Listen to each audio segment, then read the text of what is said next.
A new study on CEO pay shows that top executives at the nation's largest companies got a raise last year, albeit a modest one, and this comes despite lower revenue.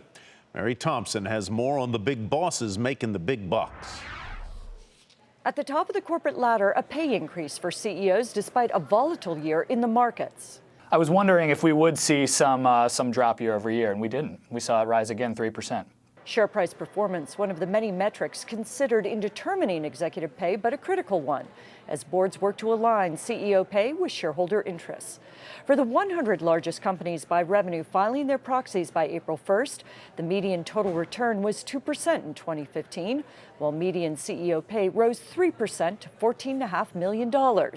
As Dan Marsek of the compensation research firm Equilar tells us, this extends a trend in place since 2009. Since then, we've seen CEO pay rise every single year. You would expect to see a rebound the following year when the market started to turn around a little bit. But in each successive year, we have seen it rise again. The final list of the top 100 is still a work in progress, as other firms are still filing proxies. But on the first pass, familiar names land at the top.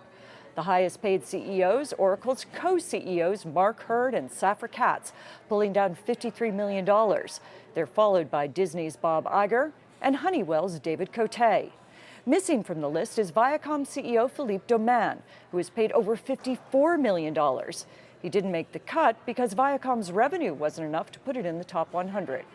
CEOs who took home even more as their shareholders lost ground include those at Alcoa, Emerson, and Whirlpool, while Starbucks CEO Howard Schultz took a 6% pay cut, even as the coffee chain's total return rose over 50%.